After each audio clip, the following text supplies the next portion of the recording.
สงครามที่ฆ่าชีวิตผู้คนไปมากกว่า 70,000 คนค่ำคืนการสังหารผู้คนไม่เลือกหน้าหากมีสิ่งเคลื่อนไหวใดๆหลัง1 ทุ่มเป็นต้นไปสิ่งนั้นจะถูกกำจัดทันที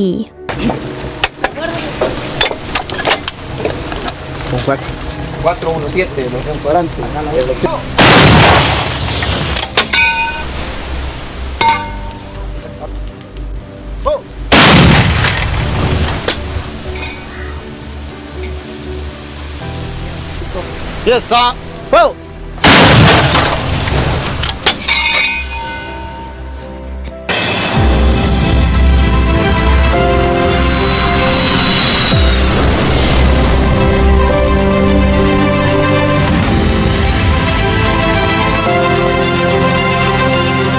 สวัสดีค่ะทุกคนขอโทษนะคะที่มาช้า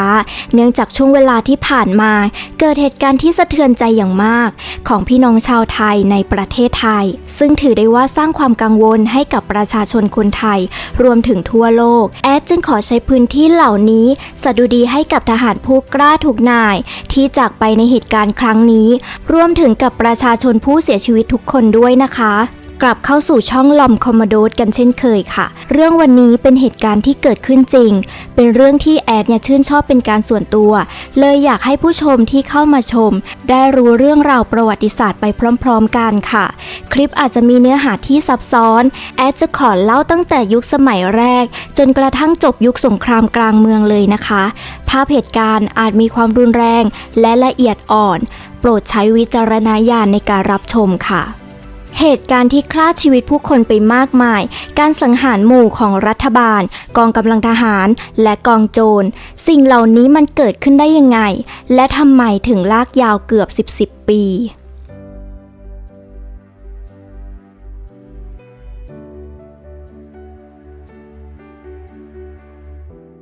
เราย้อนกลับไปในคริสตศักราช 1821 นับตั้งแต่ที่เอลซัลวาดอร์ได้รับเอกราชจากสเปนประเทศนี้กลับต้องเผชิญกับวิกฤตการณ์ทางการเมืองอย่างต่อเนื่อง2 ทศวรรษต่อมาเอลซัลวาดอร์พยายามจัดตั้งสหพันธรัฐร่วมกับประเทศอื่นๆในอเมริกากลาง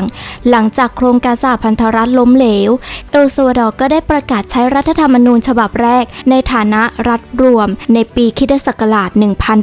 1841 ค่ะซึ่งในปีต่อๆมาประเทศกลับตกอยู่ในภาวะไร้เสถียรภาพทางการเมืองอย่างต่อเนื่องเนื่องมาจากการต่อสู้ระหว่างฝ่ายเสรีนิยมและฝ่ายอนุรักษ์นิยมชัยชนะอย่างเด็ดขาดของฝ่ายเสรีนิยมในปี 1987 นำไปสู่การจัดตั้งรัฐบาลชุดใหม่ภายใต้การนำของเจ้าของที่ดินที่เรียกว่าสาธารณรัฐกาแฟซึ่งในช่วงเวลานี้นะคะระหว่างปี 1881 จนถึง 1882 ประธานาธิบดีราฟาเอลซันดิบาในขณะนั้นเป็นผู้ที่ริเริ่มการปฏิรูปที่ปูทางไปสู่การเพาะปลูกในวงกว้างภายใต้การบริหารของราฟาเอลซันดิบาที่ดินที่ยังไม่ได้ใช้ประโยชน์ถูกเปลี่ยนเป็นพื้นที่เพาะปลูกกาแฟเพื่อส่งออกค่ะซึ่งเขาเนี่ยทำการอนุญาตให้ขายที่ดินของชนพื้นเมืองให้กับผู้ลงทุนและได้ออกกฤษฎีกาให้ยกเลิกทรัพย์สินส่วนรวมและการแบ่งเขตที่ดินในชานเมืองให้กับประชาชนก่อนหน้านี้ซึ่งมาตรการเหล่านี้เนี่ยเป็นส่วนที่ทำให้การถือครองที่ดินเกิดการกระจุกตัวอยู่ที่เดียวซึ่งเป็นสาเหตุหนึ่งของการก่อกบฏของกลุ่มชนพื้นเมืองนั่นเองค่ะและกลุ่มชาวนาที่ไม่พอใจต่อนโยบายเสรีนิยมของรัฐบาลการสูญเสียที่ดินและการบังคับใช้นโยบายเศรษฐกิจใหม่ทำให้ชนพื้นเมืองเกิดความไม่พอใจและเกิดการต่อต้านขึ้นซึ่งพวกเขาได้หยิบอาวุธขึ้นเพื่อต่อต้านรัฐบาลราฟาเอลซันดิบาสามารถปราบปรามได้โดยการจัดตั้งกองกำลังตำรวจชนบทขึ้นแต่ต่อมาเนี่ยสถานการณ์ของประเทศได้สะท้อนให้เห็นถึงความขัดแย้งและความซับซ้อนมากยิ่งขึ้นหลังจากเกิดการลอบสังหารดร.มานูเอล เอนริเก อาราอูโคในปี 1913 รัฐบาลก็ได้เริ่มดำเนินการตามแบบระบอบเผด็จการค่ะแบบพลเรือนและแบบสมัยใหม่ด้วยเพื่อส่งเสริมการส่งออกกาแฟมากยิ่งขึ้นที่เป็นหัวใจหลักของเศรษฐกิจของประเทศรวมถึงได้สร้างโครงสร้างพื้นฐานสาธารณะและรัฐที่มีลักษณะอำนาจนิยมราชวงศ์ซึ่งในช่วงเวลานี้เนี่ยราชวงศ์เมเลนเดส กินโยเนสได้ขึ้นมามีบทบาทสำคัญอย่างมากของประเทศค่ะ จริงๆแล้วนะคะพวกเขาไม่ได้มีเชื้อสายราชวงศ์แต่อย่างใด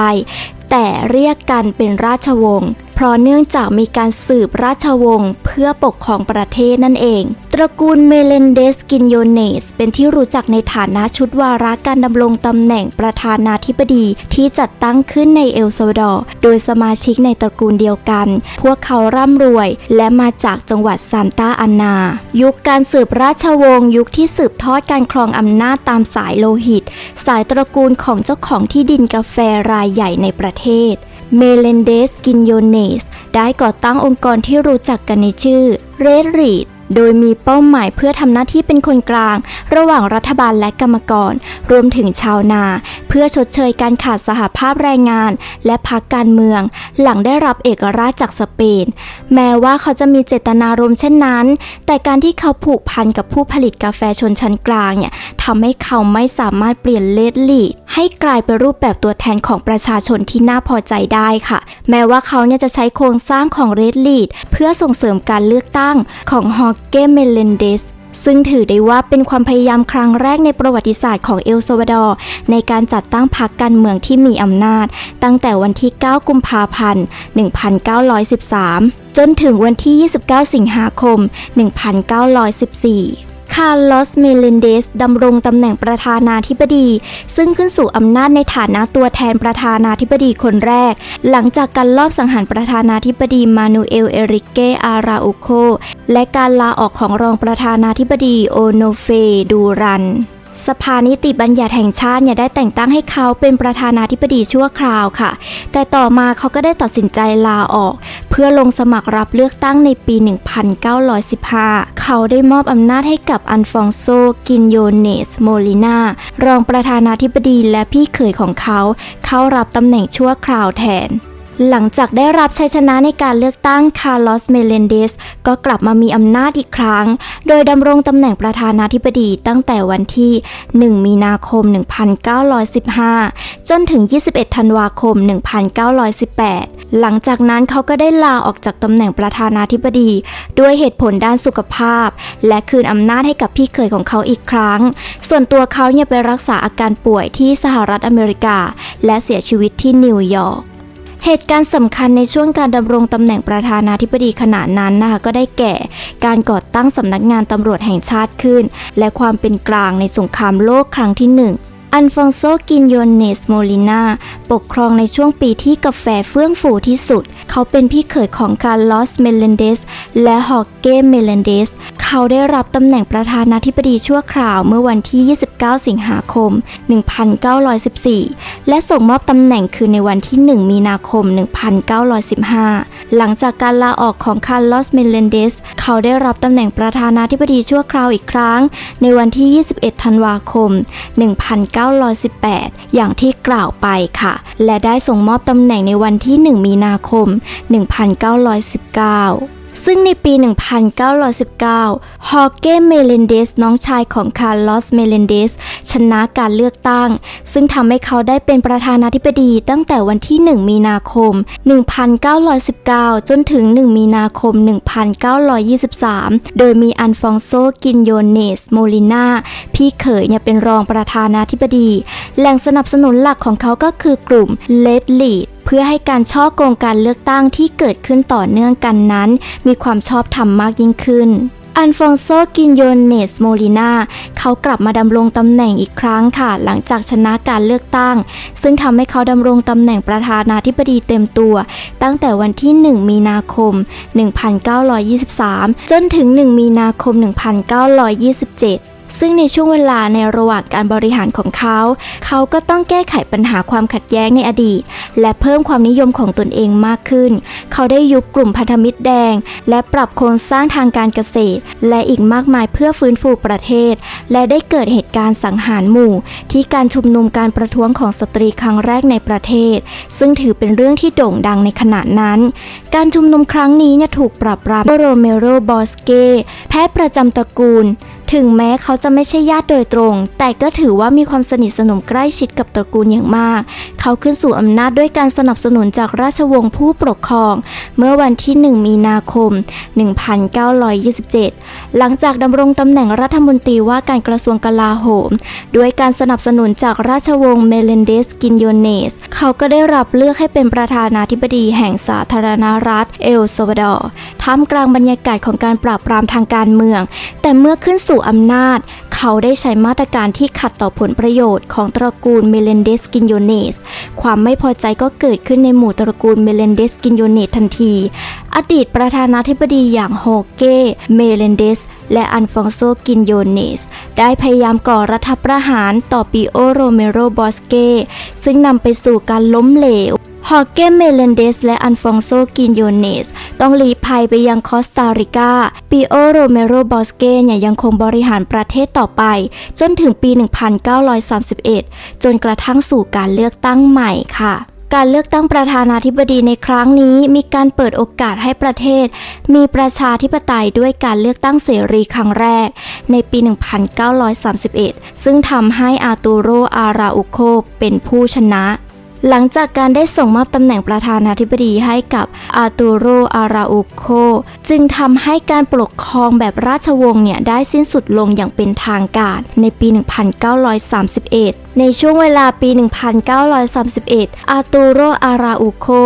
ได้ขึ้นตำแหน่งประธานาธิบดีเอลซัลวาดอร์ที่มาจากการเลือกตั้งแม้ว่าเขาจะถูกคาดหวังให้สืบสานราชวงศ์ทางการเมืองของพรรคประชาธิปไตยแห่งชาติต่อไปก็ตามแต่เขากลับดำเนินการปฏิรูปทางการเมืองเพื่อพยายามเปลี่ยนเอลซัลวาดอร์ให้เป็นประชาธิปไตยที่มีการเลือกตั้งที่เสรีและยุติธรรมซึ่งในช่วงเวลาก่อนหน้าที่อาตูโร อาราอุโคจะได้รับตำแหน่งมีผู้สมัครเลือกตั้งดังนี้1ก็คือตัวเขาเองซึ่งตอนนั้นเขาก็มีอาชีพเป็นวิศวกรและนักประวัติศาสตร์เขาเคยเรียนที่สหราชอาณาจักรตอนที่เขาอยู่ที่นั่นเขาก็ได้เรียนรู้เกี่ยวกับพรรคแรงงานอังกฤษและอุดมการณ์ของพรรคเขาจึงได้ก่อตั้งพรรคขึ้นมาโดยลงสมัครเลือกตั้งผู้สมัครคนที่2ก็คือดร.อันเบรโต โกเมซ ซาราเต้ซึ่งดำรงตำแหน่งเป็นรัฐมนตรีว่าการกระทรวงกลาโหมอยู่ในช่วงบริหารของรัฐบาลปิโอโรเมโรบอสเก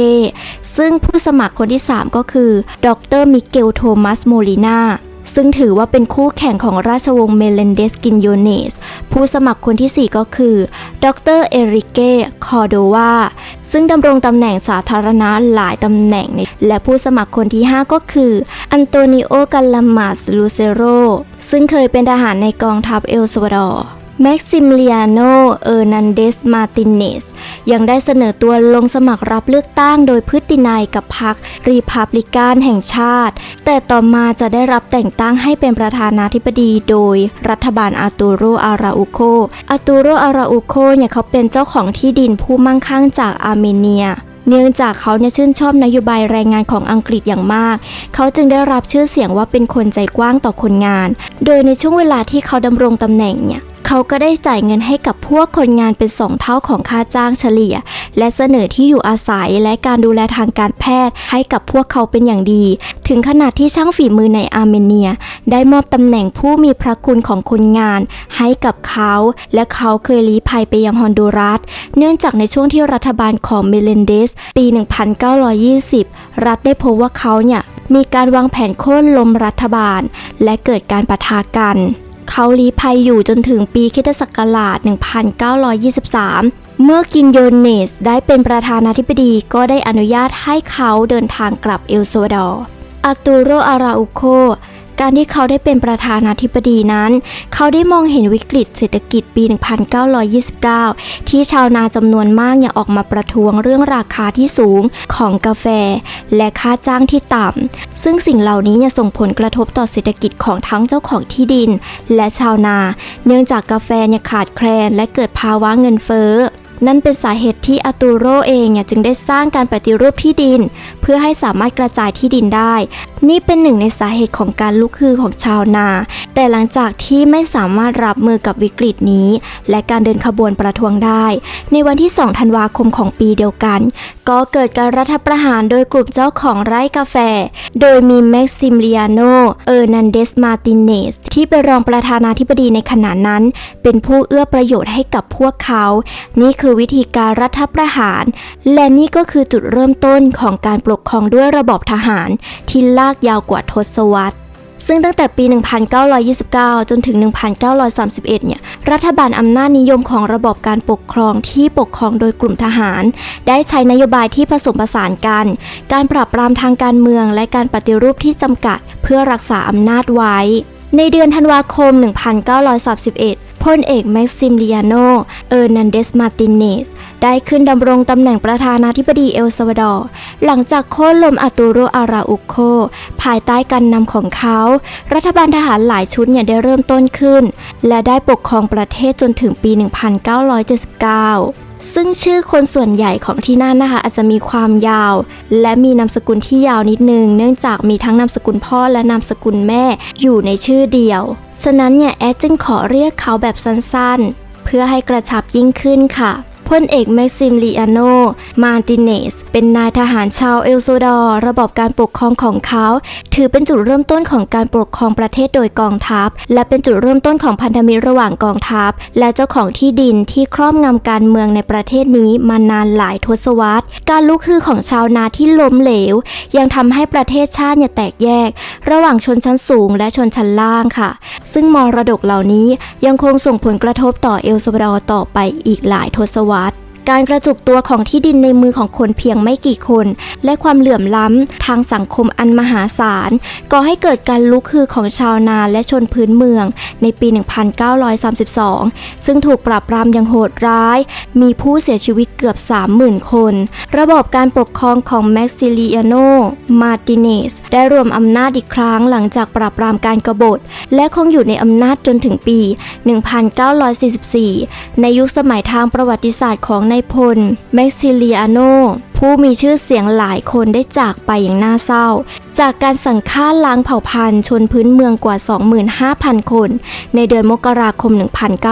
1932 เอลซัลวาดอร์ตั้งแต่ปี 1931 จนถึง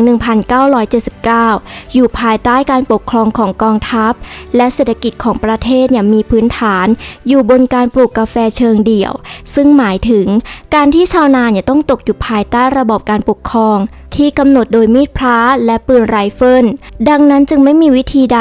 หรือมีเหตุผลใดที่จะสามารถแสดงออกต่อหน้าเจ้านายหรือหัวหน้าคนงานได้มากไปกว่าการก้มหน้าก้มตาทำงานต่อไปนั่นเองค่ะสำหรับผู้ทำงานโรงงานก็ทำเหมือนเป็นทาสด้วยเหตุนี้นักประวัติศาสตร์จึงมองว่านี่เป็นตัวอย่างเปรียบเทียบของการทำลายล้างครั้งใหญ่ต่อการละเมิดกฎหมายสิทธิมนุษยชนในขณะนั้นซึ่งพลเอกแม็กซิเลียโนได้ดำรงตำแหน่งประธานาธิบดีเอลซัลวาดอร์นานกว่า 12 ปีทำให้เขาเป็นประธานาธิบดีที่ดำรงตำแหน่งยาวนานที่สุดในประวัติศาสตร์เอลซัลวาดอร์และเขาถูกเรียกว่ามาร์ตินาโตได้รวบรวมรัฐบาลทหารซึ่งนำไปสู่รัฐบาลทหารเกือบ5 ทศวรรษนับเป็นบทที่ยาวนานที่สุดของการควบคุมทางทหารในประวัติศาสตร์ของเอลซัลวาดอร์ทหารเผด็จการชื่อของเขาถูกตั้งให้กับหน่วยกำจัดคอมมิวนิสต์ซึ่งทำหน้าที่เป็นหน่วยสังหารอำนาจของเขาเริ่มต้นรัฐบาลทหารที่นำไปสู่สงครามกลางเมืองเหนือแต่การควบคุมของนายพลเริ่มสั่นคลอนในปี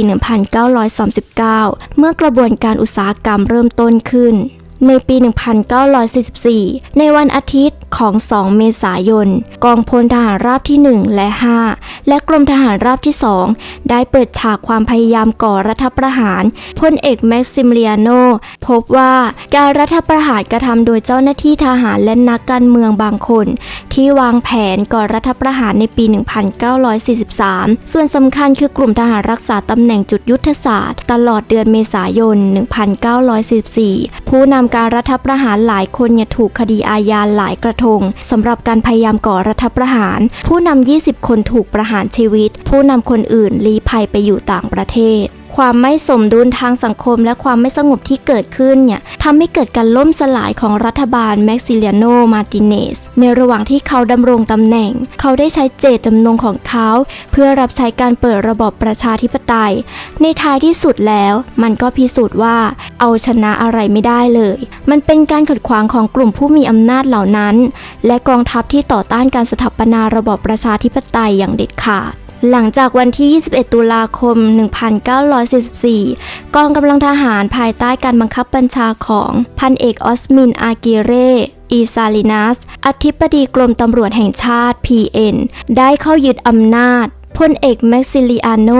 ถูกบังคับให้ลาออกและสมาชิกสภานิติบัญญัติถูกเรียกตัวไปยังค่ายทหารเอลซาโปเตเพื่อร่วมเป็นสักขีพยานในการสถาปนาพันเอกออสมิน อากิเร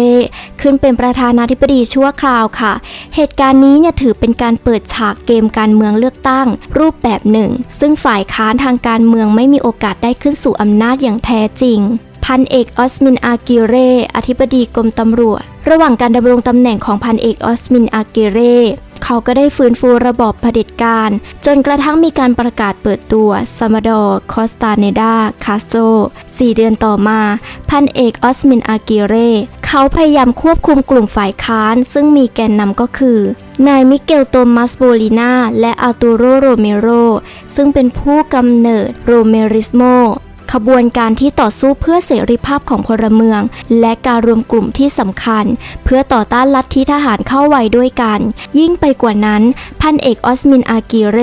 ได้พยายามทุกวิถีทางค่ะเพื่อควบคุมขบวนการสหภาพแรงงานที่มีศูนย์กลางอยู่ที่สหภาพแรงงานแห่งชาติหรือ UNT ในเดือนธันวาคม 1944 เขาได้ปราบปรามการก่อกบฏในย่านซานมิเกลิโตและต่อต้านการรุกรานของฝ่ายค้านจากกัวเตมาลาหลังจากปกครองประเทศด้วยกำปั้นเหล็กมาเกือบ5 เดือนเขาได้จัดให้มีการเลือกตั้งประธานาธิบดีและได้โอนอำนาจให้กับพลเอกซาวาดอร์ คาสโตรที่ได้รับชัยชนะพลเอกซาวาดอร์ คาสโตรขึ้นดำรงตำแหน่งต่อจากเขาได้รับเลือกตั้งโดยไม่มีคู่แข่งในช่วงกฎอัยการศึกในเดือนมกราคม 1945วันที่ 14 ธันวาคม 1948 ได้เกิดการรัฐประหารโดยกองทัพหนุ่มเพื่อต่อต้านประธานาธิบดีซาวาดอร์ คาสโตรเขาถูกโค่นล้มลงจากตำแหน่งออสการ์ โอโซริโอได้รับเลือกเป็นประธานาธิบดีแห่งสาธารณรัฐในปี 1950 แม้จะมีการเลือกตั้งตามระบอบประชาธิปไตยและโครงการปฏิรูปที่รอบคอบแล้วนะคะแต่เขาก็ปกครองด้วยวิถีเผด็จการออสการ์ โอโซริโอเนี่ยเขาเป็นประธานาธิบดีคนแรกของเอลซัลวาดอร์ที่ปกครองด้วยระบอบประชาธิปไตยแบบชนชั้นกลางอยู่ในช่วง 1950 จนถึง 1956 วาระการดำรงตำแหน่งของเขาโดดเด่นในด้านบริหารเศรษฐกิจและการปฏิรูปที่ทำให้ชนชั้นนายทุนมีชัยชนะเหนือกลุ่มอำนาจปกครองกึ่งศักดินาและคณาธิปไตยแบบศักดินานับเป็นช่วงเวลาแห่งการพัฒนาอุตสาหกรรมและการขยายตัวอย่างรวดเร็วในฐานะเครื่องมือทางการเมืองค่ะและในทางกลับกันการประกาศแต่งตั้งเจ้าหน้าที่ทหารเข้ารับตำแหน่งทางการเมืองเช่นนี้ภายใต้การนำของออสการ์ โอโซริโอสถานการณ์ทางเศรษฐกิจและการเมืองในพื้นที่ชนบทกลับชวนให้นึกถึงความไม่แน่นอนรัฐบาลได้ต่อต้านคอมมิวนิสต์อย่างรุนแรงและไม่ยอมทนต่อความเฉยเมยเมื่อถึงเวลาสิ้นสุดวาระยุคของออสการ์ โอโซริโอได้สร้างประวัติในการปราบปรามสหภาพแรงงานและจับกุมทรมานเนรเทศและสังหารผู้เห็นต่างทางการเมืองอย่างมากมายภายใต้การนำของออสการ์ โอโซริโอมีการพัฒนาเศรษฐกิจด้านการผลิตฝ้ายไม่เพียงแต่เริ่มเฟื่องฟูเท่านั้นนะคะเขายังมุ่งมั่นที่จะทำให้กลไกของรัฐเป็นผู้ส่งเสริมการเติบโตทางเศรษฐกิจซึ่งสะท้อนและได้รับการยอมรับในรัฐธรรมนูญปี 1950 เป็นเหตุผลที่สนับสนุนบทบาทการแทรกแซงใหม่ของรัฐธรรมนูญปี 1950 ซึ่งได้รับอิทธิพลมาจากรัฐธรรมนูญเม็กซิโกปี 1917 ได้กำหนดไว้ดังนี้ก่อการแทรกแซงของรัฐโดยมุ่งหวังให้ชาวเอลซัวดอร์ทุกคนมีชีวิตที่คู่ควรกับความเป็นมนุษย์ขอการรับประกันทรัพย์สินส่วนบุคคลเพื่อวัตถุประสงค์ทางสังคมขอการจำกัดเสรีภาพทางเศรษฐกิจให้เหลือเพียงสิ่งใดก็ตามที่ขัดต่อผลประโยชน์ทางสังคมและการควบคุมความสัมพันธ์ระหว่างทุนและแรงงานในลักษณะที่คลุมครองในประเด็นสุดท้ายนี้เนี่ยเขาได้กำหนดขอบเขตต่างๆไว้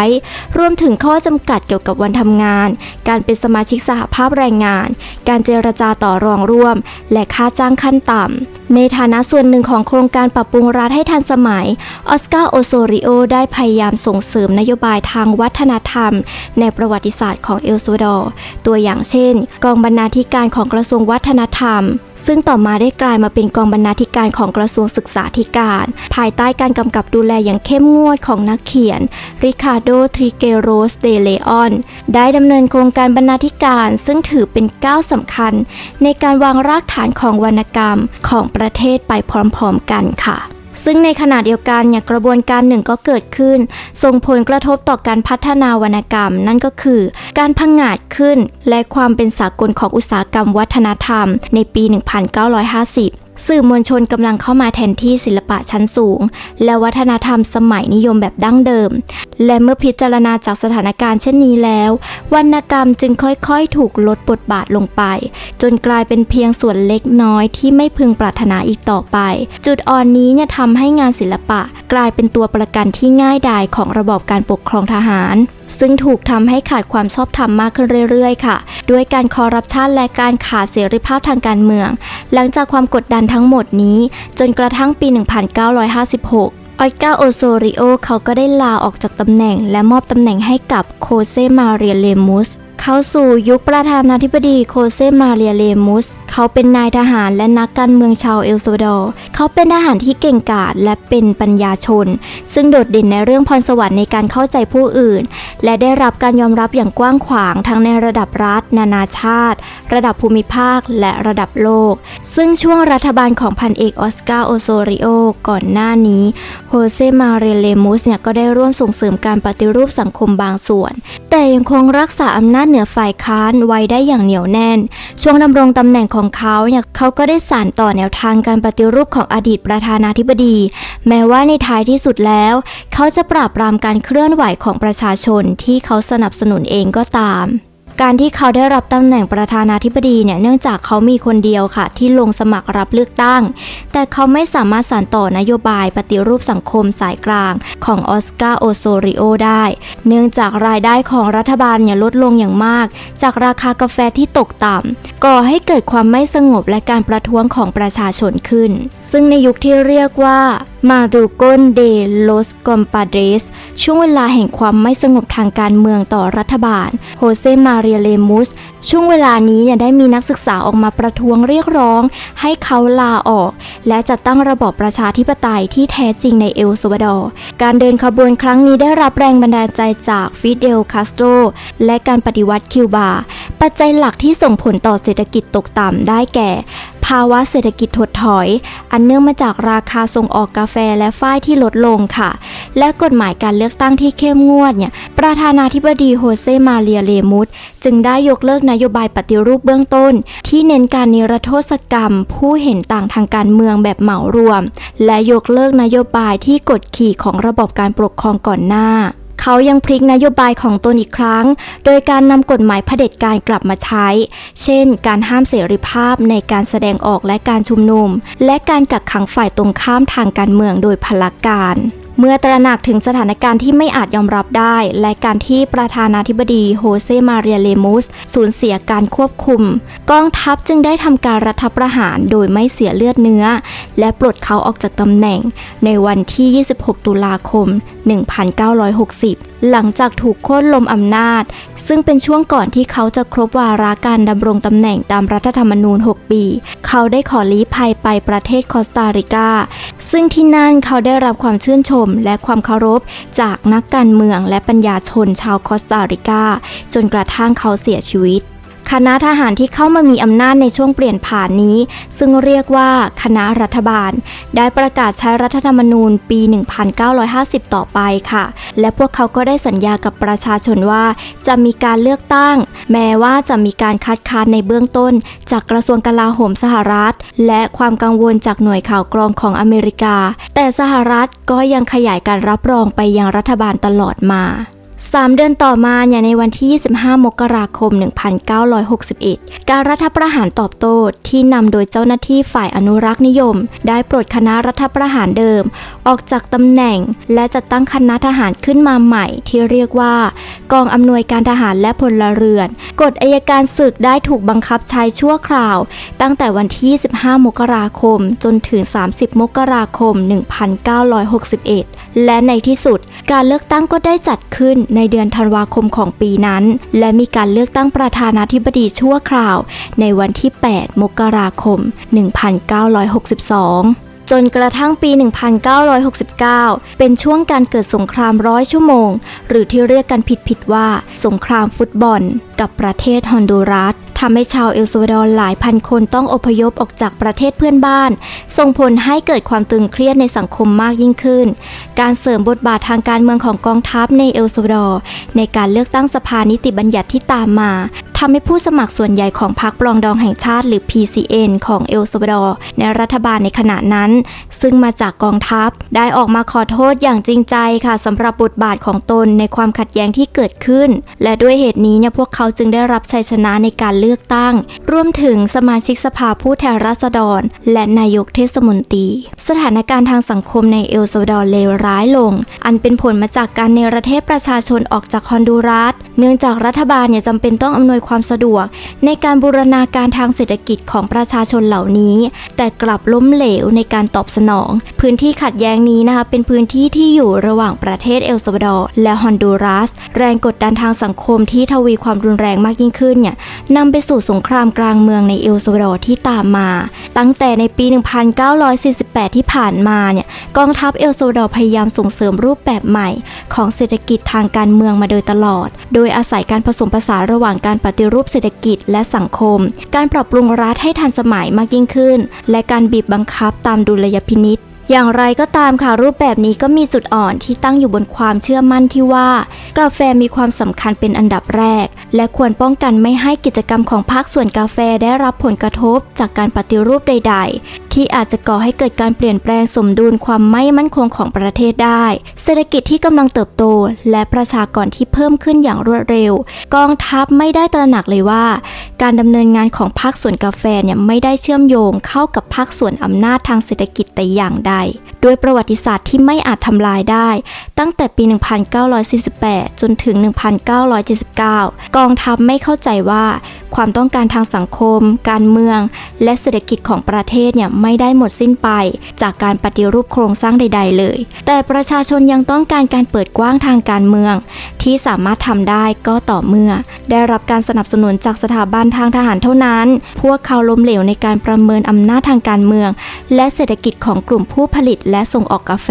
ซึ่งอาจขัดขวางการปฏิรูปกองทัพมีบทบาทสำคัญในกระบวนการนี้อย่างมากค่ะเช่นเดียวกับที่เคยเกิดขึ้นในประเทศละตินอเมริกาอื่นๆแต่ในเอลซัลวาดอร์พวกเขากลับทำมันล้มเหลว3 ทศวรรษต่อมาพวกเขากลับไม่สามารถควบคุมสังคมได้พวกเขาล้มเหลวในการเป็นผู้นำประเทศความล้มเหลวในความสามารถที่มีเป้าหมายว่าจะแทนที่ระบบการปกครองแบบคณาธิปไตยแบบดั้งเดิมได้พวกเขาได้พลาดโอกาสหลายครั้งในการสร้างพันธมิตรกับทุกภาคส่วนขณะเดียวกันก็เกิดการขัดขวางไม่ให้ภาคส่วนอื่นๆเข้ามาร่วมก่อตั้งด้วยเจตนาของกองทัพที่ส่งเสริมการพัฒนาอุตสาหกรรมเช่นเดียวกับกฎหมายที่คุ้มครองสิทธิแรงงานการปฏิรูปทางทหารทำให้สังคมเอลซัลวาดอร์ยังคงสภาพเดิมไม่พัฒนาจริงค่ะการเปลี่ยนแปลงที่เกิดขึ้นไม่ได้ถูกวางแผนเอาไว้และส่วนใหญ่ไม่ได้คาดการไว้ล่วงหน้าด้วยซ้ำซึ่งรัฐบาลทหารยังไม่ใช่ระบบการปกครองแบบกลุ่มผู้มีอำนาจแม้ว่าท้ายที่สุดแล้วจะเป็นประโยชน์ต่อกลุ่มผู้มีอำนาจก็ตามพวกเขาเป็นเผด็จการที่ไม่เคยอนุญาตให้สถาบันแบบสาธารณรัฐเจริญรุ่งเรืองขึ้นได้หรือแม้แต่จะดำเนินการแค่ชั่วระยะเวลาหนึ่งมรดกทางประวัติศาสตร์ของพวกเขาได้แก่การขาดความเป็นสถาบันซึ่งสังคมเอลซัลวาดอร์ยังไม่สามารถชดเชยในเรื่องนี้ได้ค่ะ ในช่วงทศวรรษ 1970 เนี่ย เอลซัลวาดอร์ก็ค่อยๆ กลายเป็นแหล่งรวมตัวทางสังคม การขาดเสรีภาพ ช่องว่างระหว่างคนรวยกับคนจนที่กว้างใหญ่ขึ้น ประชากรคนรวย 10% ครอบครองความมั่งคั่งของประเทศถึง 80% ประกอบกับความตึงเครียดระหว่างประเทศที่มีความรุนแรงมากยิ่งขึ้น ระหว่างโลกตะวันตกและกลุ่มคอมมิวนิสต์ล้วนเป็นปัจจัยที่นำไปสู่ความวุ่นวายในประเทศซึ่งในปี 1977 กองกำลังปลดปล่อยประชาชนฟาราบุนโดมาราดีหรือ FPL ได้ก่อตั้งขึ้นโดยแยกตัวจากพรรคคอมมิวนิสต์เอลซัลวาดอร์ที่ก่อตั้งขึ้นในปี 1930 ฟาราบุนโดเป็นองค์กรการเมืองและทหารกองโจรฝ่ายซ้ายในเอลซัลวาดอร์เป็นกลุ่มที่เก่าแก่ที่สุดในบรรดา 5 กลุ่มที่รวมตัวกันในปี 1980 เพื่อก่อตั้งแนวร่วมปลดปล่อยแห่งชาติหรือกองโจร FMLN ซึ่งแอดจะขอเรียกเป็นกองโจรฟาราบุนโดแล้วกันนะคะซึ่งในต่อมานั้นเองพรรค FPL ก็ได้ก่อตั้งขึ้นวันที่ 1 เมษายน 1970 ในบรรดาผู้ก่อตั้งก็คือนายซาวาดอร์ กาเยตาโน คาปิโอถือเป็นผู้นำสูงสุดขององค์กรในขณะนั้นการก่อตั้งกลุ่มเหล่านี้เพื่อต่อสู้กับกองทัพและรัฐบาลและช่วงเวลานี้เองค่ะก็เกิดเหตุการณ์หลายๆอย่างเกิดขึ้นพรรค FPL ก็เริ่มขยายฐานทางสังคมโดยดำเนินงานทางการเมืองและสังคมสงเคราะห์กับเกษตรกรในเขตภาคเหนือและภาคกลางของประเทศรวมถึงนักศึกษามหาวิทยาลัยด้วยในเดือนกุมภาพันธ์ 1971 กลุ่มนักศึกษามหาวิทยาลัยที่เป็นต้นแบบของกองทัพปฏิวัติประชาชนหรือ ERP ได้ลักพาตัวและสังหารนักธุรกิจนายเออร์เนสโต เรกาลาโด ดูเอยาสนับเป็นปฏิบัติการติดอาวุธครั้งแรกของกลุ่มฝ่ายซ้ายปฏิวัติในการเลือกตั้งเมื่อวันที่ 20 กุมภาพันธ์ 1972 ฝ่ายค้านฝ่ายพลเรือนได้จัดตั้งกลุ่มพันธมิตรที่เรียกว่าสหภาพฝ่ายค้านแห่งชาติหรือ UNO ซึ่งเสนอชื่ออดีตนายกเทศมนตรีของเมืองซานซาวาดอร์ก็คือโคเซ นาโปเลียน ดูอาร์เต้เป็นผู้สมัครชิงตำแหน่งประธานาธิบดีหลังการเลือกตั้งคณะกรรมการการเลือกตั้งกลางได้ประกาศให้ผู้สมัครอย่างเป็นทางการก็คือพันเอกอาตูโร อามันโด โมลินาเป็นผู้ชนะซึ่งกลุ่ม UNO ก็ได้รายงานซ้ำแล้วซ้ำเล่าถึงการทุจริตการเลือกตั้งครั้งใหญ่นี้ซึ่งช่วงเวลาในปีเดียวกันนั่นเองนะคะวันที่ 25 มีนาคม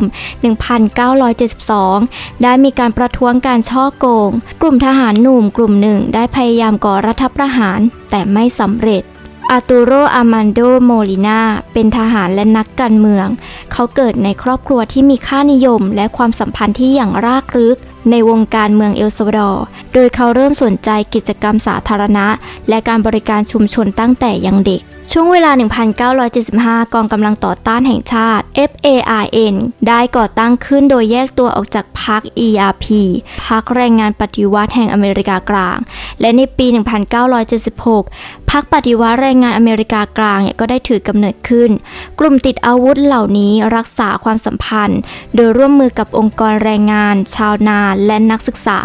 หรือที่เรียกว่าแนวร่วมมวลชนเพื่อหัดทุนเพื่อสนับสนุนกลุ่มกองโจรที่เพิ่งก่อตั้งขึ้นใหม่ได้ใช้วิธีการลักพาตัวนักธุรกิจและเจ้าหน้าที่รัฐเช่นนายโรเบโต โปมาที่ถูกพรรค EPR ลักพาตัวและนายมาริซิโอ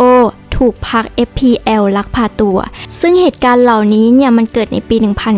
1977 ในช่วงรัฐบาลอาตูโร อามันโด โมลินาขึ้นดำรงตำแหน่งประธานาธิบดีซึ่งในช่วงเวลาแห่งความท้าทายทางการเมืองสังคมและเศรษฐกิจวาระการดำรงตำแหน่งของเขาโดดเด่นด้วยการต่อสู้กับการก่อความไม่สงบของขบวนการทางสังคมที่ต้องการปฏิรูปในประเทศที่เต็มไปด้วยความเหลื่อมล้ำทางเศรษฐกิจและความไม่มั่นคงทางการเมืองค่ะซึ่งนำไปสู่การชุมนุมประท้วงของกลุ่มนักศึกษาที่มหาวิทยาลัยเอลซัลวาดอร์ก่อให้เกิดเหตุการณ์สังหารหมู่นักศึกษาโดยกองทัพระหว่างดำรงตำแหน่งประธานาธิบดีอาตูโร อามันโดต้องเผชิญกับความท้าทายอย่างมากมายรวมถึงการจัดการกับความรุนแรงทางการเมืองการฟื้นฟูเศรษฐกิจและการส่งเสริมความปรองดองในชาติในความพยายามที่จะจัดการกับความท้าทายเหล่านี้เองเขาก็ได้ดำเนินนโยบายต่างๆที่มุ่งส่งเสริมความเข้ม แข็งให้กับสถาบันของรัฐตั้งแต่การต่อต้านคอมมิวนิสต์การปรับปรุงความมั่นคงของพลเมืองและการส่งเสริมการพัฒนาเศรษฐกิจแนวทางปฏิบัติที่เป็นรูปธรรมและความมุ่งมั่นต่อเสถียรภาพทางการเมืองของเขาทำให้เขาได้รับการสนับสนุนจากทุกภาคส่วนของสังคมเอลซัลวาดอร์ในขณะเดียวกันค่ะก็ถูกวิพากษ์วิจารณ์จากกลุ่มอื่นๆที่กล่าวหาว่าเขาใช้อำนาจนิยมและละเมิดสิทธิมนุษยชนการดำรงตำแหน่งประธานาธิบดีของอาร์ตูโร อาร์มันโดเต็มไปด้วยช่วงเวลาแห่งความวุ่นวายและความตึงเครียดรัฐบาลของเขาถูกวิพากษ์วิจารณ์ทั้งในระดับประเทศและระดับนานาชาติเกี่ยวกับการจัดการด้านสิทธิมนุษยชนและการถูกกล่าวหาว่าปราบปรามฝ่ายค้านทางการเมืองและขบวนการทางสังคมอย่างหนักเขาถูกสื่อประณามว่าเป็นเผด็จการซึ่งคำวิจารณ์เหล่านี้ประกอบกับความรุนแรงทางการเมืองที่ต่อเนื่องยาวนานและการขาดความก้าวหน้าในการปฏิรูปทางสังคมก่อให้เกิดความแตกแยกและความตึงเครียดภายในสังคมค่ะและในที่สุดอาร์ตูโร อาร์มันโดก็หมดวาระการดำรงตำแหน่งประธานาธิบดีความล้มเหลวของฝ่ายค้านในการเลือกตั้งได้มีส่วนช่วยเร่งกระบวนการของการปลุกปั่นทางสังคมให้รุนแรงมากยิ่งขึ้นและกระตุ้นให้เกิดการรวมกลุ่มของกลุ่มกองโจรที่เพิ่งก่อตั้งขึ้นใหม่ในเดือนกุมภาพันธ์ 1977 ในกระบวนการเลือกตั้งใหม่ที่ถูกมองว่าเป็นการฉ้อโกงพลเอกคาร์ลอส ฮัมเบอร์โต โรเมโรได้รับเลือกตั้งเป็นประธานาธิบดีเขาเป็นลูกศิษย์ของอาร์ตูโร อาร์มันโดเขาเข้ารับตำแหน่งประธานาธิบดีวันที่ 1 กรกฎาคม 1977 เขาได้ตอบโต้ข้อกล่าวหาของฝ่ายค้านเกี่ยวกับการฉ้อโกงการเลือกตั้งด้วยการประกาศปิดล้อมเป็นเวลา 30 วันและจะตั้งรัฐบาลอนุรักษ์นิยมที่เข้มงวดความรุนแรงของรัฐบาลหรือเรียกว่าการก่อการร้ายโดยรัฐเกิดขึ้นอย่างต่อเนื่องตลอดช่วงเวลาที่เขาดำรงตำแหน่งประธานาธิบดีในสมัยการปกครองของเขารัฐบาลได้พึ่งพาออร์เดนองค์กรชาตินิยมประชาธิปไตยหรือองค์กรกึ่งทหารในเอลซัลวาดอร์ก่อตั้งขึ้นภายใต้ระบบการปกครองของคูริโอ อาดันเบโต ริเวราและนำโดยโคเซ อันเบโต เมดราโนเดิมทีนะคะองค์กรนี้ก่อตั้งขึ้นเพื่อติดตามตรวจสอบประชากรชาวนาเป็นเครื่องมือของกองทัพเอลซัลวาดอร์นั่นเองในการรวบรวมข้อมูลสำหรับหน่วยข่าวกรองโดยสมาชิกถูกประชาชนทั่วไปเรียกว่าพวกหูเนื่องมาจากทำงานเป็นผู้แจ้งเบาะแสให้กับระบบการปกครองทหารในขณะเดียวกันก็ทำหน้าที่เป็นหน่วยปฏิบัติการสำหรับงานสกปรกต่อต้านการก่อความไม่สงบและเป็นฐานปฏิบัติการทางสังคมสำหรับการปราบปรามฝ่ายค้านในพื้นที่ชนบทซึ่งมีรายงานว่าออร์เดนได้สร้างความหวาดกลัวให้กับชาวนาในทั่วประเทศซึ่งเป็นส่วนหนึ่งของนโยบายปราบปรามของกองทัพและออร์เดนก็ยังมีส่วนเกี่ยวข้องกับการสังหารนอกกฎหมายและการทรมานหลายครั้งซึ่งกลุ่มออร์เดนนี้มีส่วนกระทำต่อการสังหารพลเรือนที่ไม่มีอาวุธช่วงปลายทศวรรษ 1970กลุ่มออร์เดนและกองกำลังรักษาดินแดนแห่งชาติได้สังหารพลเรือนฝ่ายตรงข้ามของรัฐบาลด้วยมีดพระบางครั้งก็ใช้มีดฟันอย่างโหดเหี้ยมจนเสียชีวิตและถูกเปิดโปงในที่สาธารณะเพื่อเป็นการเตือนนักเคลื่อนไหวคนอื่นๆให้เกรงกลัวประเทศต้องเผชิญกับความไม่สงบทางการเมืองและสังคมที่เพิ่มมากขึ้นค่ะโดยมีการเดินขบวนประท้วงต่อต้านรัฐบาลอย่างมากมายซึ่งประธานาธิบดีคาร์ลอส โรเมโรก็ได้ปราบปรามฝ่ายค้านและขบวนการทางสังคมมากขึ้นสถานการณ์เหล่านี้ได้สร้างความตึงเครียดและก็รุนแรงขึ้นเรื่อยๆจนนำไปสู่วิกฤตการณ์ทางการเมืองที่รุนแรงกองกำลังตำรวจทหารและกองกำลังกึ่งทหารของรัฐบาลต่างๆได้เปิดฉากปราบปรามกลุ่มฝ่ายซ้ายอย่างนองเลือดส่งผลให้บาทหลวงคาทอลิก4 คนผู้นำและนักเคลื่อนไหวขององค์กรแรงงานและชาวนาจำนวนมากเสียชีวิตคาร์ลอส โรเมโรซึ่งได้ร่วมมือกับฝ่ายส่งออกสินค้าเกษตรของพรรค PCN ได้ยุติการปฏิรูปบางส่วนของฮูริโอ เอ ริเวรารัฐบาลของริเวราฟิเดลซันเจต เอนันเดสและอาร์ตูโร อาร์มันโด โมลินาที่อยู่ในช่วง 1960 จนถึง 1977 ส่งผลให้กองโจรและองค์กรประชาชนในเมืองต่างๆออกมาเคลื่อนไหวอย่างกว้างขวางเลยค่ะนโยบายปราบปรามของเขาได้ตอบสนองต่อเสียงเรียกร้องจากกลุ่มนักธุรกิจและกลุ่มผู้ส่งออกสินค้าเกษตรให้เขาระงับความไม่สงบลงซะจนทำให้เกิดความแตกแยกทั้งต่อคริสตจักรโรมันคาทอลิกซึ่งก่อให้เกิดสงครามโรเมโรซึ่งหมายถึงการต่อสู้ระหว่างประธานาธิบดีคาร์ลอส โรเมโรและออสการ์ โรเมโรอาร์ชบิชอปแห่งเอลซัลวาดอร์ผู้ซึ่งสนับสนุนการเคารพสิทธิมนุษยชนและการเจรจาต่อรอง ภายในปี 1979 ความรุนแรงระหว่างรัฐบาลฝ่ายขวาและฝ่ายค้านฝ่ายซ้ายได้ทวีความรุนแรงยิ่งขึ้นกลายเป็นสงครามกลางเมืองเมื่อวันที่ 15 ตุลาคม 1979 ส่งผลต่อรัฐบาลของจิมมี่คาร์เตอร์ด้วยความเห็นชอบจากสหรัฐอเมริกาในการทำรัฐประหารโดยกลุ่มหัวก้าวหน้านำโดยพันเอกอดัลโฟ มาฮาโนและอับดุล กูเตเรสได้โค่นล้มประธานาธิบดีคาร์ลอส โรเมโรการเข้าร่วมรัฐประหารในปี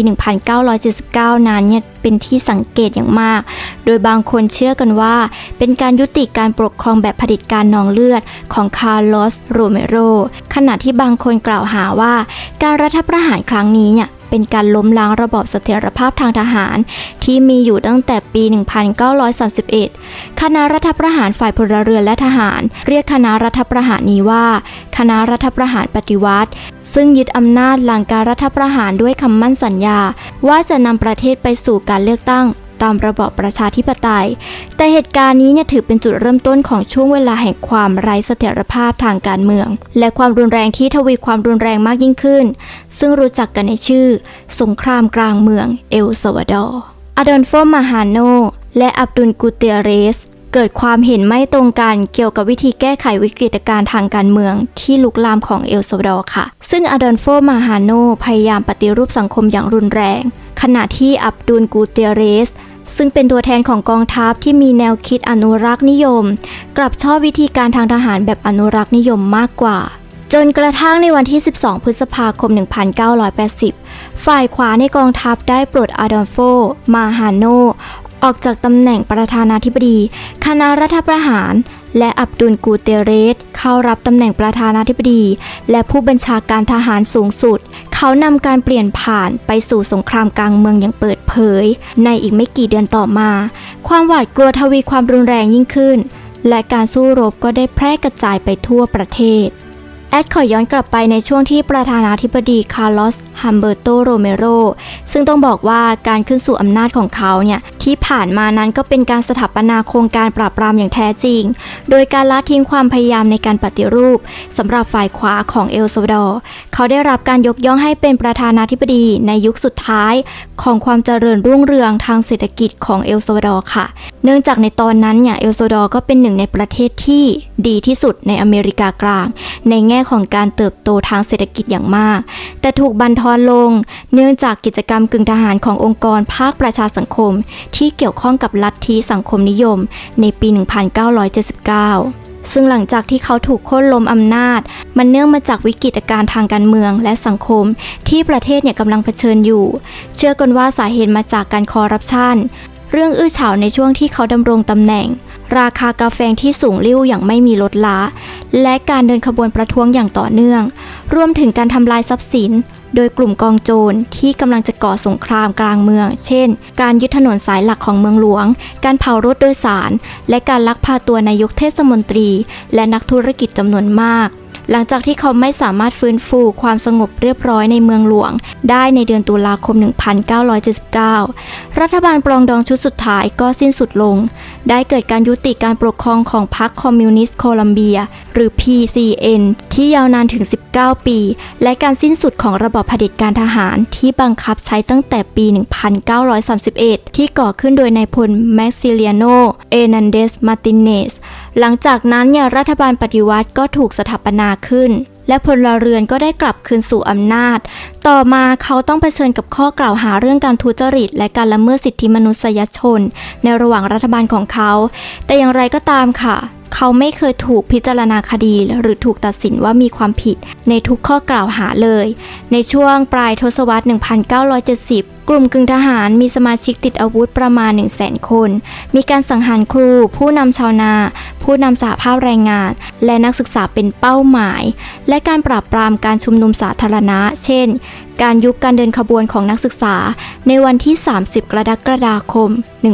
1975 และสิ่งที่เรียกว่าการสังหารหมู่บนบันไดมหาวิหารที่โหดร้ายซึ่งเหตุการณ์นี้นะคะบอกตรงๆว่าเป็นอะไรที่สะเทือนใจมากๆก่อนที่จะไปดูเหตุการณ์ต่างๆที่เกิดขึ้นในสงครามกลางเมืองเนี่ยกองกำลังหลักๆที่ร่วมรบในช่วงสงครามเนี่ยก็มีกองกำลังติดอาวุธเอลซัลวาดอร์หรือกองทัพ FAES ซึ่งได้รับการสนับสนุนจากสหรัฐอเมริกาไต้หวันและก็อิสราเอลหน่วยงานนี้เป็นกองกำลังติดอาวุธอย่างเป็นทางการของรัฐบาลเอลซัลวาดอร์ค่ะและในช่วงเวลานั้นอยู่ภายใต้กระทรวงกลาโหมและความมั่นคงสาธารณะซึ่งกองทัพ FAES ได้รับการจัดระเบียบดังนี้ก็จะมีกองทัพเอลซัลวาดอร์กองทัพอากาศเอลซัลวาดอร์กองกำลังทหารเรือสำนักงานตำรวจแห่งชาติตำรวจภาษีและกองกำลังรักษาดินแดนซึ่งปัจจุบันกองกำลังรักษาดินแดนเนี่ยก็ได้ถูกยุบไปแล้วนะคะซึ่งฝ่ายกองทัพนี้นะคะก็จะอยู่ฝ่ายรัฐบาลซึ่งเรียกว่าฝ่ายขวาแล้วจริงๆแล้วนะคะก็มีกองกำลังลับๆอยู่ด้วยก็จะเป็นกลุ่มที่สร้างขึ้นมาที่ไม่ได้อยู่ภายใต้กฎหมายแต่อยู่นอกกฎหมายในการไปสังหารกลุ่มฝ่ายซ้ายส่วนฝ่ายซ้ายเนี่ยก็จะมีแนวร่วมปลดปล่อยแห่งชาติฟาราบุนโดมาราตีหรือที่รู้จักกันในชื่อย่อว่า FMLN ซึ่งก็เป็นพันธมิตรหรือองค์กรร่วมของกลุ่มกองโจรฝ่ายซ้าย5กลุ่มที่ก่อตั้งขึ้นในปี 1980 โดยได้รับการสนับสนุนจากคิวบานิการากัวและก็ประเทศในกลุ่มตะวันออกทั้งสองฝ่ายเนี่ยได้ใช้อาวุธหลากหลายประเภทในช่วงความขัดแย้งทางอาวุธภายในกองทัพซึ่งภายในกองทัพ FAES ส่วนใหญ่เนี่ยก็จะใช้อาวุธที่ผลิตในตะวันตกซึ่งส่วนใหญ่มีต้นกำเนิดจากอเมริกาและก็อิสราเอลแต่ก็มีอาวุธจากอาร์เจนตินาโปรตุเกสฝรั่งเศสเยอรมนีตะวันตกยูโกสลาเวียและก็ไต้หวันด้วยในช่วงแรกของสงครามเนี่ยกองโจรฝ่ายซ้ายฟาราบุนโดก็มีอาวุธและก็กระสุนจากตะวันตกเป็นส่วนใหญ่เช่นกันเมื่อสงครามดำเนินต่อไปเรื่อยๆเนี่ยอาวุธของกลุ่มตะวันออกก็เริ่มมีบทบาทสำคัญประเทศอื่นๆที่เป็นพันธมิตรกับสหรัฐอเมริกาเนี่ยก็เข้ามาแทรกแซงในเอลซัลวาดอร์รัฐบาลทหารของชิลีได้ให้การฝึกอบรมและคำแนะนำทางยุทธวิธีอย่างเข้มข้นให้กับกองทัพจนกองบัญชาการทหารสูงสุดแห่งเอลซัลวาดอร์เนี่ยได้มอบเครื่องราชโฮเซมาติอัสเดลกาโดอันทรงเกียรติแก่พลเอกออกุสโตปิโนเช่ในเดือนพฤษภาคม 1981 สำหรับการสนับสนุนรัฐบาลอย่างเข้มข้นระบอบเผด็จการทางทหารของอาร์เจนตินาก็ได้ให้การสนับสนุนในฐานะส่วนหนึ่งของปฏิบัติการชาลีเช่นกันค่ะตั้งแต่ปี 1979 กระบวนการปรับโครงสร้างองค์กรแห่งชาติเนี่ยได้ให้การสนับสนุนทางทหารแก่รัฐบาลเอลซัลวาดอร์ด้วยการฝึกอบรมด้านข่าวกรองอาวุธและเป็นที่ปรึกษาในด้านการต่อต้านการก่อความไม่สงบการสนับสนุนนี้ก็ยังคงดำเนินต่อไปแม้ว่าหลังจากที่สหรัฐอเมริกาได้สถาปนาตนเองเป็นผู้จัดการหาอาวุธหลักให้กับกองกำลังความมั่นคงของเอลซัลวาดอร์แล้วก็ตามเอกสารลับทางทหารของอาร์เจนตินาระบุว่าวัตถุประสงค์ของความช่วยเหลือนี้ก็คือการเสริมสร้างความสัมพันธ์ระหว่างทหารอาร์เจนตินาและเอลซัลวาดอร์และมีส่วนช่วยเสริมสร้างสถานะของเอลซัลวาดอร์ในการต่อสู้กับกองโจรที่เป็นบ่อนทำลายประเทศและในภูมิภาคในปี 1981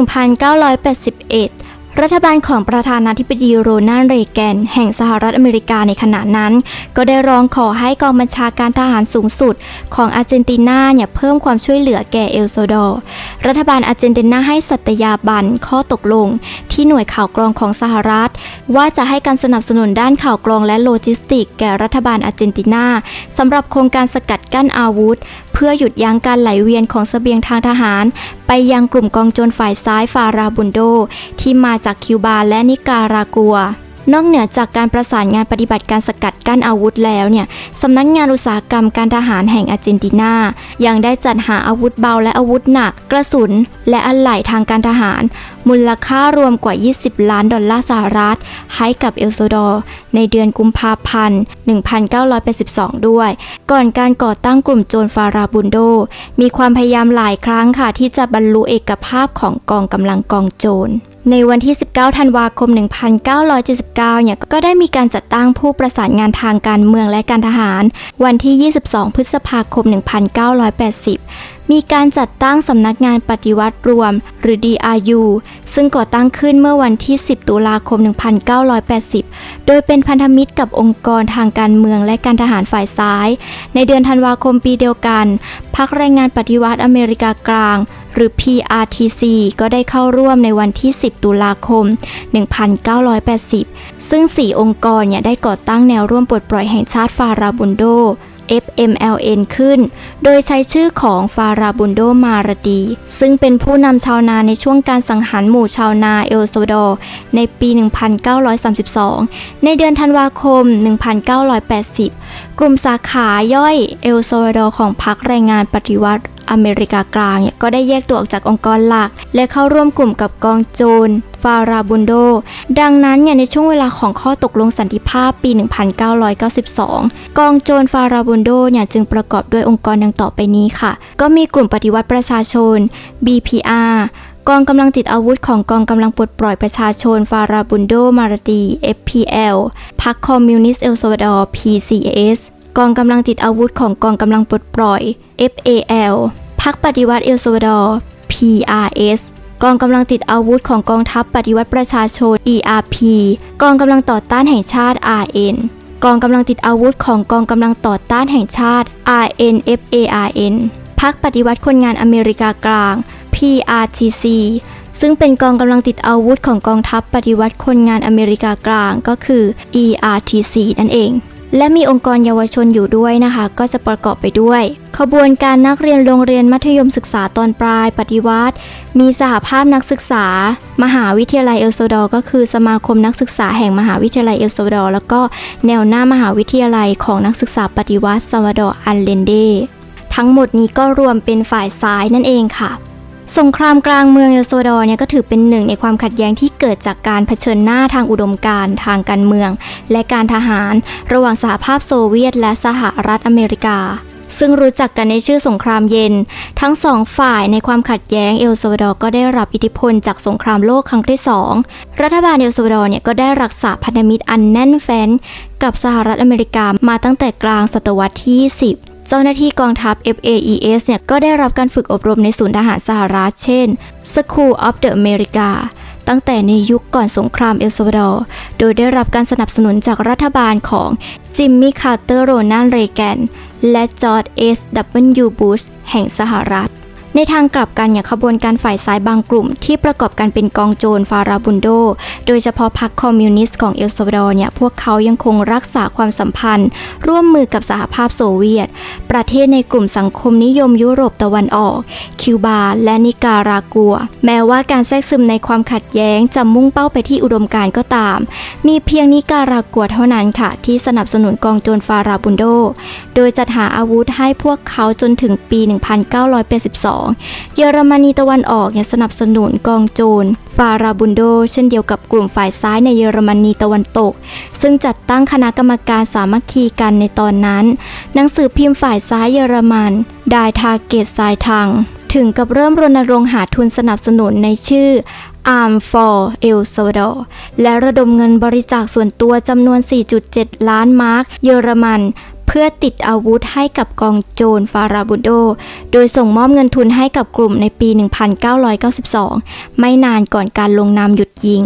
และแม้ว่าเอลซัลวาดอร์จะตกเป็นเหยื่อของสงครามเย็นก็ตามแต่มีเพียงบางประเทศเท่านั้นค่ะที่ให้การสนับสนุนอย่างเป็นทางการในสงครามกลางเมืองชาวเอลซัลวาดอร์กลุ่มแรกที่อพยพมายังออสเตรเลียคือผู้ที่ลี้ภัยที่ขอลี้ภัยทางการเมืองเนื่องจากสงครามกลางเมืองที่เกิดขึ้นในประเทศในช่วงทศวรรษ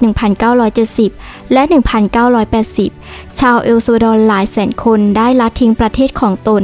อันเป็นผลมาจากสงครามกลางเมืองและวิกฤตเศรษฐกิจครั้งใหญ่ที่เกิดจากสงครามสถานที่ปลายทางของการอพยพได้แก่สหรัฐอเมริกากัวเตมาลาเม็กซิโกสเปนแคนาดาออสเตรเลียและสวีเดนจนกระทั่งพวกเขารวมตัวกันเป็นชุมชนชาวเอลซัลวาดอร์ขนาดใหญ่ในต่างประเทศปรากฏการณ์การอพยพนี้ส่งผลกระทบต่อการเมืองและเศรษฐกิจของเอลซัลวาดอร์เป็นอย่างมากและมีความสำคัญอย่างยิ่งในประวัติศาสตร์ยุคใหม่ของประเทศในอเมริกากลางแห่งนี้ย้อนกลับเข้ามาในช่วงปี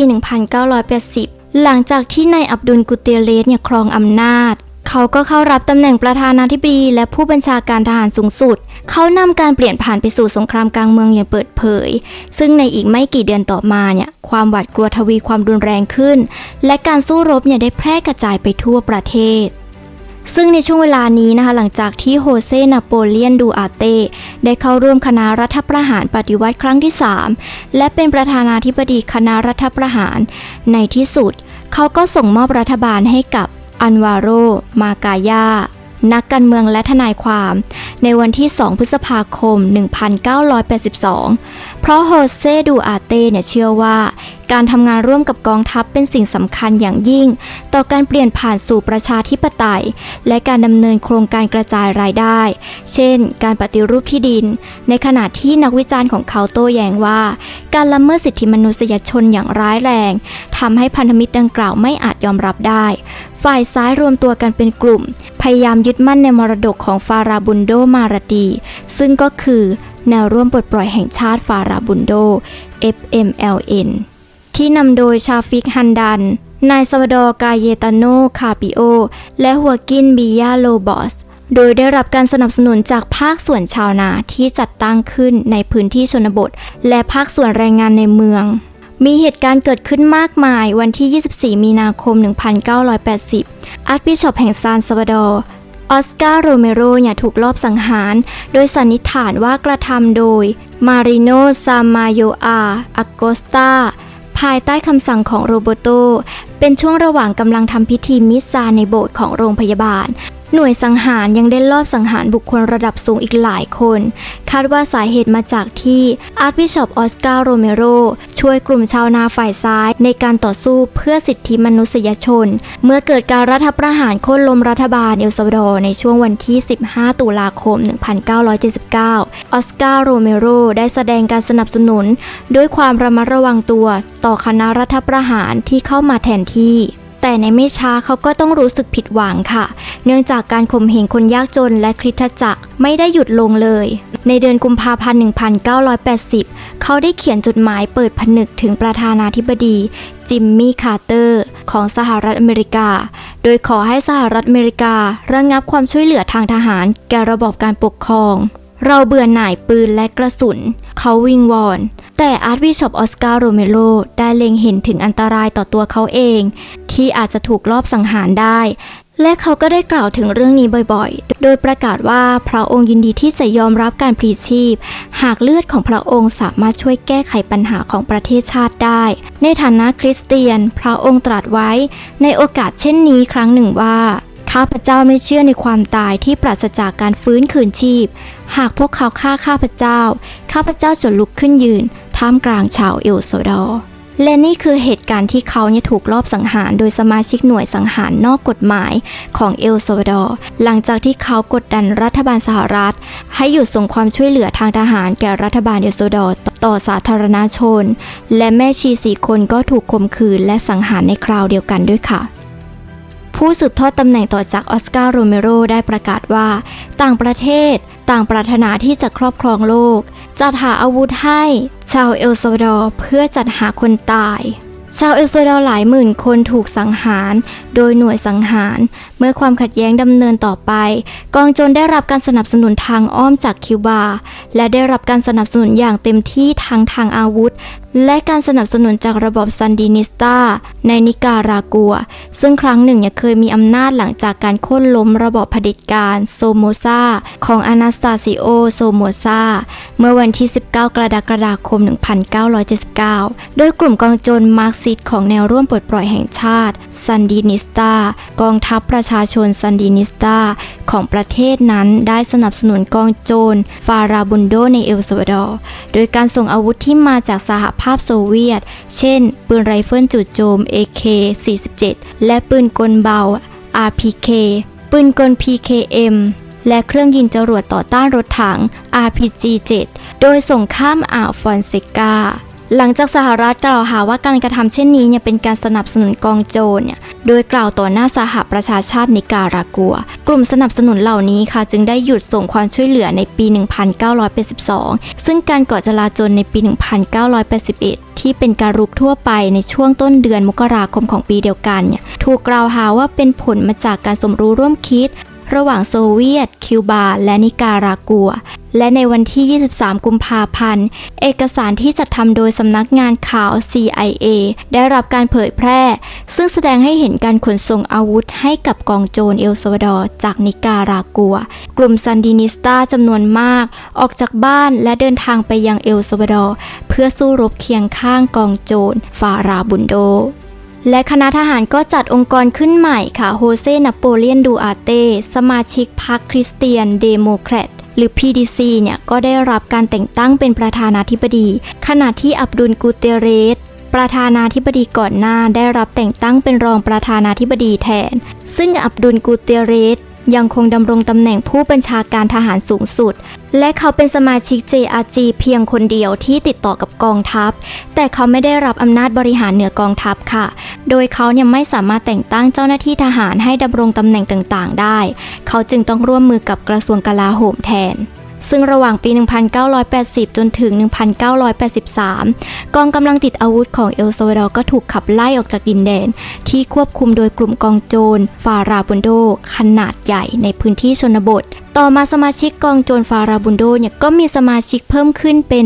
12,000 คนเนื่องจากกองโจรเนี่ยสามารถให้การปกครองและบริการท้องถิ่นได้เป็นอย่างดีรัฐบาลตอบโต้ด้วยการปราบปรามการก่อความไม่สงบรวมถึงการลอบสังหารอาร์ชบิชอปออสการ์โรเมโรที่กล่าวไปในช่วงเวลาที่เกิดความขัดแย้งเป็นการแย่งน้ำจากปลาซึ่งหมายถึงการโค่นล้มฐานเสียงทางสังคมของกองโจรหรือฝ่ายต่อต้านรัฐบาลและกองกำลังอื่นๆผ่านการก่อการร้ายนั่นเองค่ะและการก่อการร้ายต่อประชาชนทั่วไปด้วยผลที่ตามมาก็คือการสังหารฝ่ายตรงข้ามหรือผู้ต้องสงสัยว่าจะเป็นฝ่ายตรงข้ามจำนวนมากโดยที่ผู้กระทำความผิดเนี่ยยังไม่สามารถระบุตัวตนได้หรือยังไม่ทันได้นำตัวผู้กระทำความผิดขึ้นสู่การพิจารณาคดีเลยอาร์ชบิชอปโรเมโรเนี่ยถือเป็นบุคคลสำคัญทางศาสนาและนักเคลื่อนไหวด้านสิทธิมนุษยชนที่มีชื่อเสียงที่สุดของเอลซัลวาดอร์และท่านเนี่ยเป็นตัวแทนที่มีบทบาทสำคัญอย่างมากที่คริสตจักรคาทอลิกมีต่อทุกฝ่ายในการต่อสู้เพื่อสันติภาพของชาวเอลซัลวาดอร์เรื่อยมาอาร์ชบิชอปโรเมโรเนี่ยเขาได้เห็นการละเมิดสิทธิมนุษยชนที่เกิดขึ้นอย่างต่อเนื่องและได้ก่อตั้งกลุ่มผู้แทนของคนยากจนและเหยื่อของสงครามกลางเมืองในประเทศเขาได้รับเลือกให้เป็นอาร์ชบิชอปเนื่องจากเขามีความเป็นอนุรักษ์นิยมเมื่อดำรงตำแหน่งแล้วเนี่ยเขาก็ได้ใช้แนวทางที่ไม่ใช้ความรุนแรงค่ะซึ่งจุดยืนดังกล่าวเนี่ยทำให้ผู้คนก็ได้นำเขาไปเปรียบเทียบกับมหาตามะคานธีและมาร์ตินลูเทอร์คิงนั่นเองอเมริกาและความช่วยเหลือทางการเงินของสหรัฐที่มีต่อรัฐบาลเอลซัลวาดอร์ก็ลดลงชั่วคราวในสัปดาห์สุดท้ายของการดำรงตำแหน่งจิมมี่คาร์เตอร์แห่งสหรัฐได้ส่งความช่วยเหลือทางทหารจำนวน$5 ล้านสหรัฐให้แก่คณะรัฐบาลปฏิวัติแห่งเอลซัลวาดอร์รัฐบาลได้ระดมกำลังทหารและกองกำลังรักษาความปลอดภัยก็มีกองกำลังรักษาดินแดนมีตำรวจแห่งชาติและก็ตำรวจคลังเพื่อต่อสู้กับกลุ่มกบฏด้วยการสนับสนุนจากรัฐบาลสหรัฐกองพันทหารราษฎรตอบโต้ทันทีหรือ PIRI จึงถูกจัดตั้งขึ้นหนึ่งในหน่วยรบพิเศษเหล่านี้ก็คือกองพันแอตลาการ์ดอันโด่งดังในช่วงปลายปี 1981 ทหารจากกองพันแอตลาการ์ดได้สังหารพลเรือนไปมากกว่า900คนในเอลโมโซเต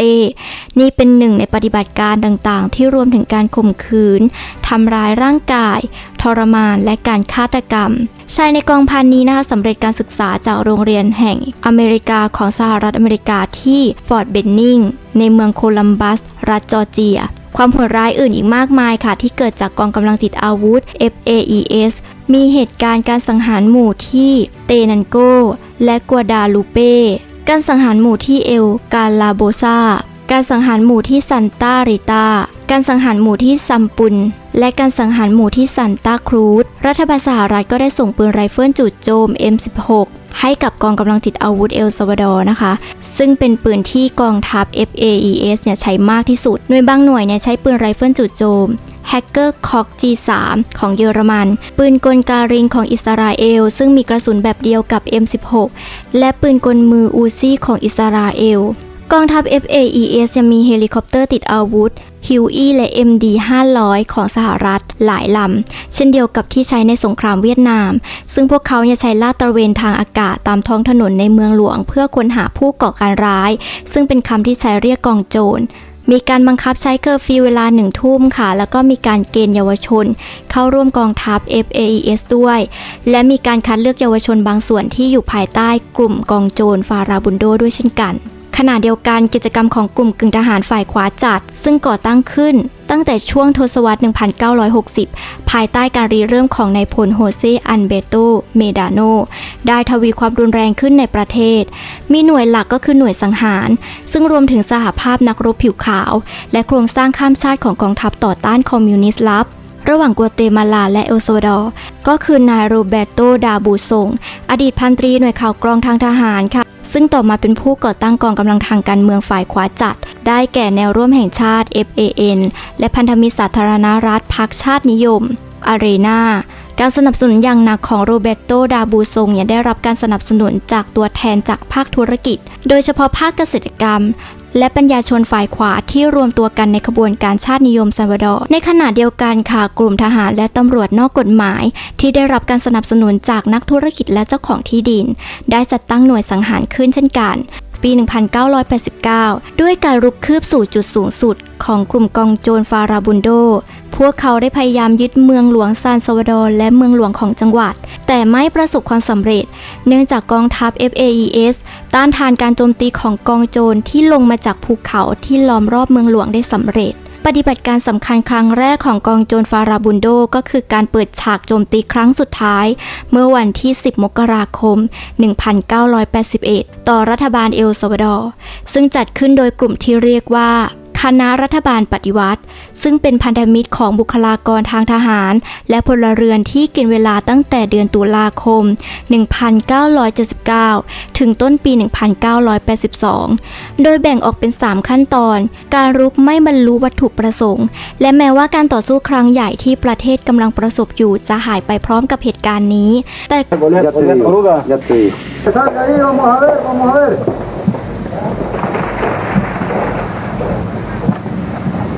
Todavía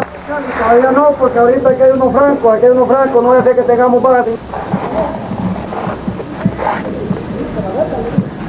Ahí quería la patrulla mía.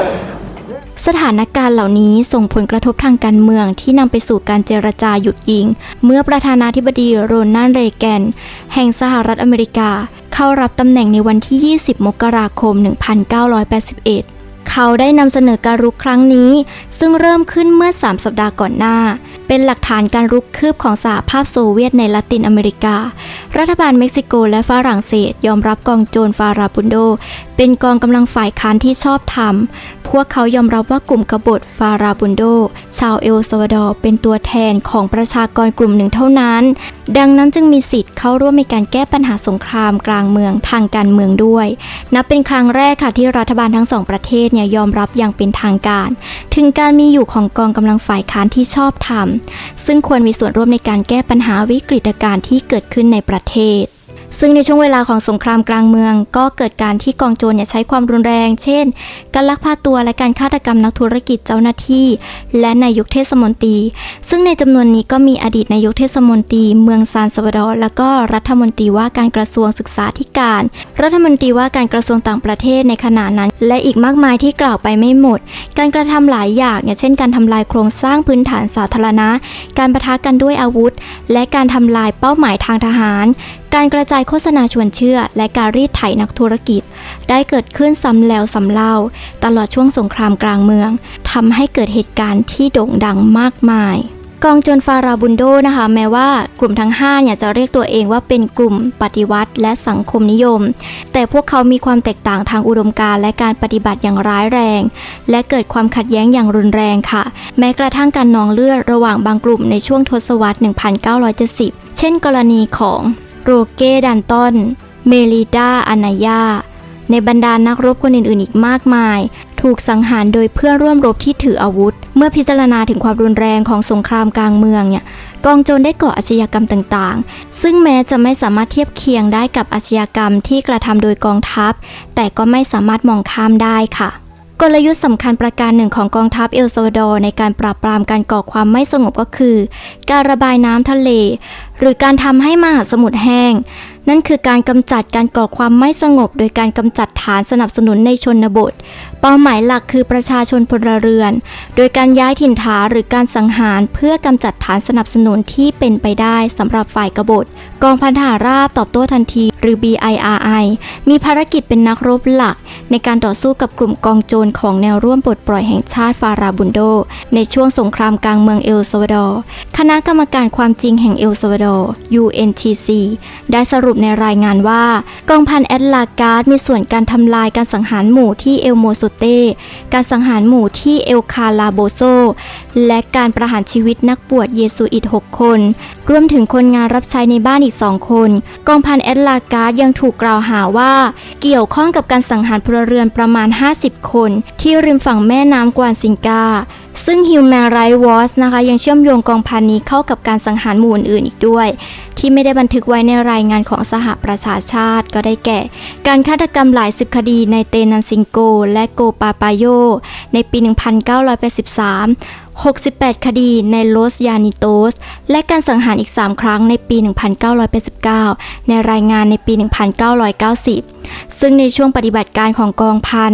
รัฐบาลสหรัฐอเมริกาก็ได้ให้ความช่วยเหลือทางทหารแก่กองทัพเอลซัลวาดอร์วันละ$1 ล้านสหรัฐภายในปี 1989 กองทัพเอลซัลวาดอร์ได้ระดมกำลังมากกว่า 56,000 นายพร้อมด้วยเครื่องบิน63 ลำและเฮลิคอปเตอร์72 ลำระหว่างปี 1983 จนถึง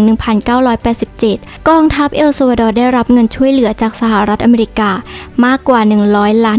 ต่อปีค่ะในปี 1990 ช่วงสิ้นสุดสงครามเย็นสหรัฐอเมริกาก็ได้จำกัดเงินทุนให้กับกองทัพ FAES สหรัฐอเมริกาพบว่ามาตรการรุนแรงต่อกลุ่มฝ่ายซ้ายยังไม่จำเป็นอีกต่อไปแล้วประกอบกับการขาดอิทธิพลจากทั้ง2 ฝ่ายด้วยจึงนำไปสู่การยุติสงครามในปี 1992 นั่นเองค่ะ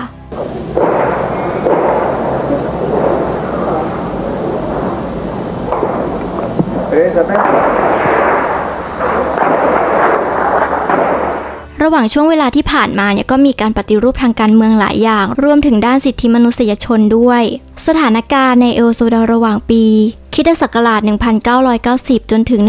1991 มีลักษณะเป็นสงครามกลางเมืองที่ยังคงดำเนินต่อไปเรื่อยๆและความหวังในสันติภาพซึ่งนำไปสู่การเจรจาอย่างเข้มข้นที่ได้รับการสนับสนุนจากสหประชาชาติการเจรจาเหล่านี้บรรลุข้อตกลงหยุดยิงในคืนส่งท้ายปีเก่าในเดือนธันวาคม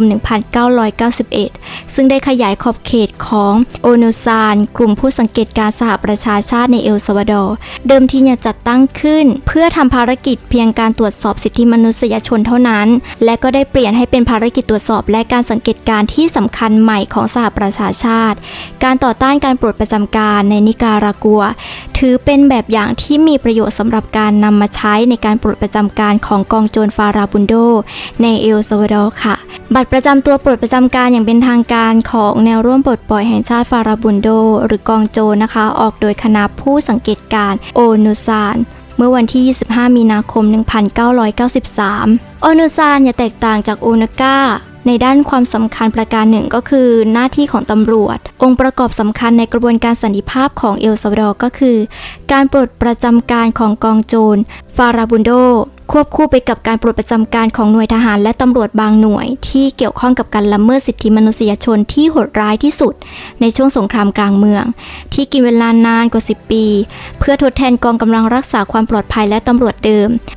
จะมีสำนักงานตำรวจแห่งชาติชุดใหม่เกิดขึ้นซึ่งประกอบด้วยบุคลากรจากตำรวจเดิมและกองโจรฟาราบุนโด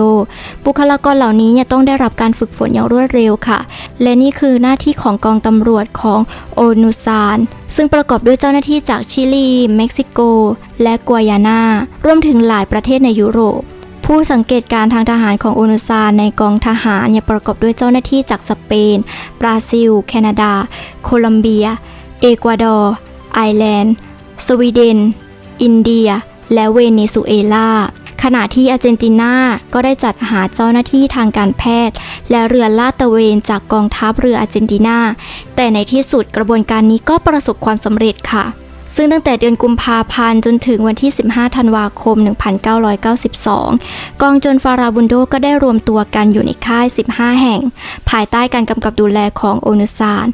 ซึ่งพวกเขาก็ค่อยๆปลดประจำการและก็ส่งมอบอาวุธให้กับโอนูซานกำจัดทิ้งในเวลาเดียวกันหน่วยสังหารของกองกำลังติดอาวุธเอลซัลวาดอร์ก็ถูกปลดประจำการเช่นกันค่ะเจ้าหน้าที่ที่ถูกระบุว่าละเมิดสิทธิมนุษยชนก็ถูกกวาดล้างออกจากกองทัพซึ่งหลายคนเสียชีวิตจากการละเมิดสิทธิมนุษยชนอย่างร้ายแรง ประชาชนมากกว่า